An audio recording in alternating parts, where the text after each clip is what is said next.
One day, at the Warner Brothers studio, Kate got called into the office by the CEO, Mr. Plotz, about a horror film she wrote. After getting a chance to read it, he agreed to have it made, but he and a few others agreed that the location for the shooting should be in London. Kate agreed that would be a good idea, but she'd have to talk to her family about it.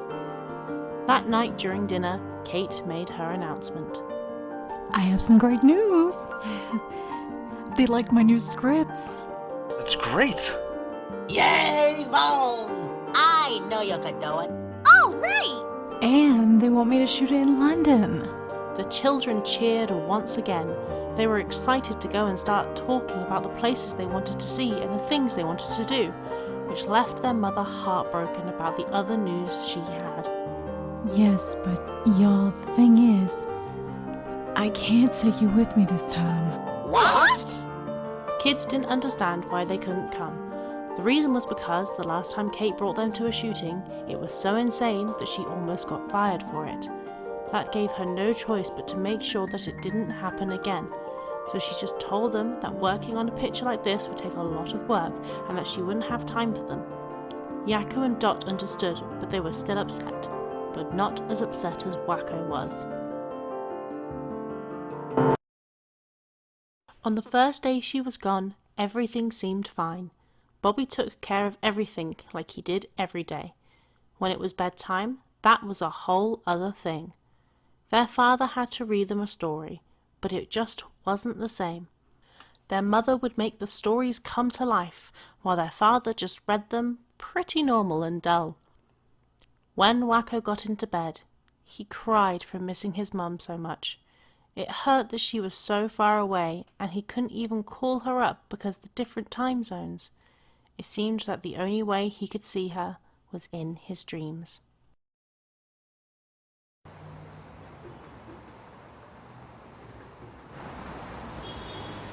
In the dream, Wakko was walking down the streets of Hollywood, dressed in nothing but raggedy clothes. Suddenly, up ahead, he saw a movie premiere happening.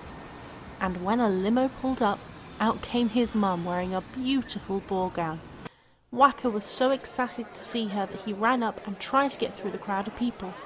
When he finally got up to the front, he found his mum signing autographs for her fans. When she went up to him, she asked if he had anything that he wanted her to sign, but instead, Wakko gave her a hug. Oh, Mommy, I'm so happy to see you again. I was so scared you left us forever. But the reply he got was not what he expected. Kid, I don't know what game you're playing or what your daddy told you, but I am not your mama. What? This is a joke, right? Please? Mom? Tell me you're joking? It's me, Wakko. Your sugar pie? Your baby? Mommy! But it turned out that this wasn't a joke. Kate pulled away from his grip and headed into the theatre. All Wakko could do was cry out to her as he was being held back by her bodyguards. But before the doors shut, he woke up. Wakko took a moment to catch his breath, so relieved that it was a dream. But it seemed like the nightmare wasn't fully over, since he noticed that his bed was kinda wet. When he looked under the blanket, he couldn't believe what he found. Uh-oh. All night, Wakko tried to do what he could to fix the mess before anyone found out. He tried cleaning the blankets and the sheets in his PJs, but he didn't know how to do laundry. Luckily, he must have done something right, because he got all of them clean just as the sun was rising. He had to act like nothing happened. A few weeks went by and Kate was still working on the film. Dealing with all the new people left her with a horrible headache, but spending some time in her trailer and calling her family started to make her feel better. Bobby was the first to talk about stuff going on and other things. Then the kids started to fight over the phone. First, it was Yakko asking about the movie, if anything interesting happened on set, who were the actors, were there any girls he knew? Then it was Dot, who went on for what felt like forever talking about school, her friends and other nonsense, leaving Wakko unsure if he was going to have a chance to talk to his mum. But just as his sister was about to finish talking, the batteries in the phone died, which made Wakko go crazy and he tried to attack her. Luckily, Bobby stopped him just in time.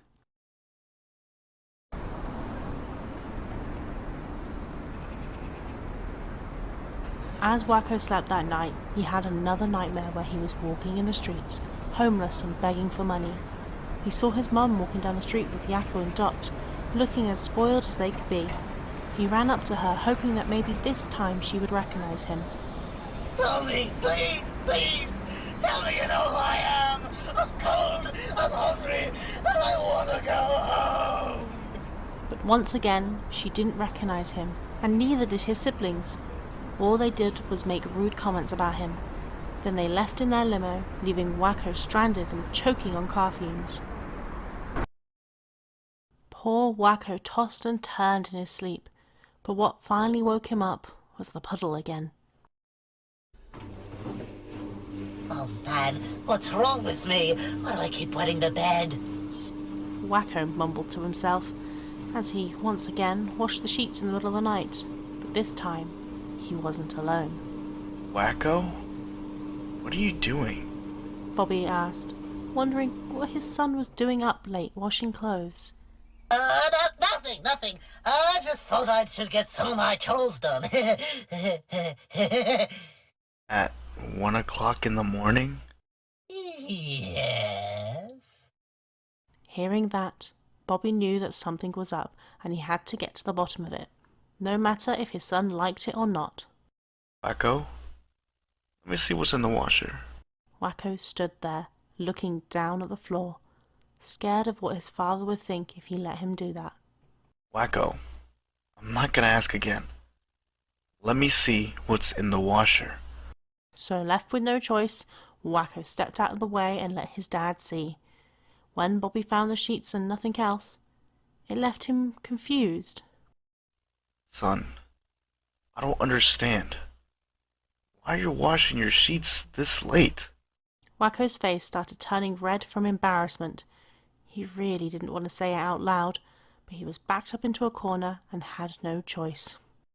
The reason why is because I've been wetting the bed. After that confession, Robert's mood suddenly changed.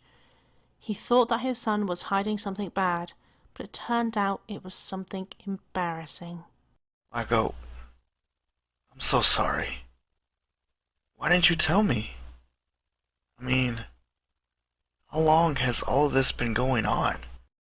Hearing that question, Wakko couldn't hide it anymore.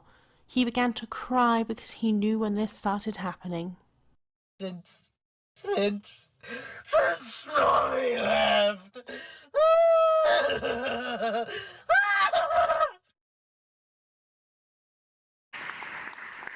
With the movie finally finished, it was time for the premiere. Before the showing, Kate wanted to make an announcement first. Thank you.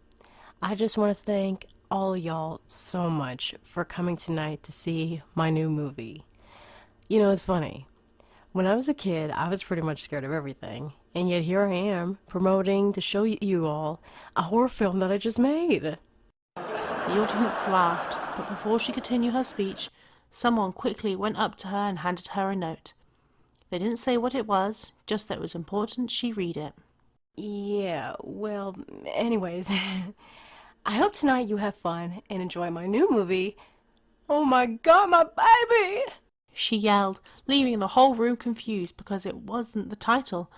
Not realizing that she was reacting to a note from her husband about their son, Kate made a run for it, trying to get back to the US as soon as possible.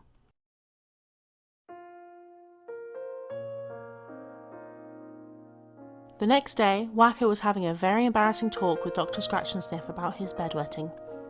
The doctor gave him an idea that it could be caused by separation anxiety, which would explain everything. After the session was over, Wakko felt like he wanted to crawl into a hole and die. But before doing that, there was someone in the waiting room. He couldn't believe it. It was Kanye West. No, it was his mother. Wakko cried tears of joy and jumped onto her lap, so happy to see that she was finally home. That night, bedtime was back to being perfect. Well, almost. Wakko had to sleep with a plastic cover over his mattress, which made it uncomfortable to sleep on. Before Kate turned off the lights, her son had something to ask. Father, Yes, sweetheart? when you make another movie, you're not gonna leave again, are you? Wakko, I can't promise that. And you know how the studio is.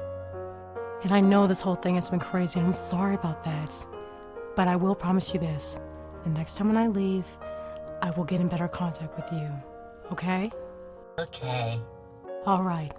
Now get some sleep. And I love you. I love you too.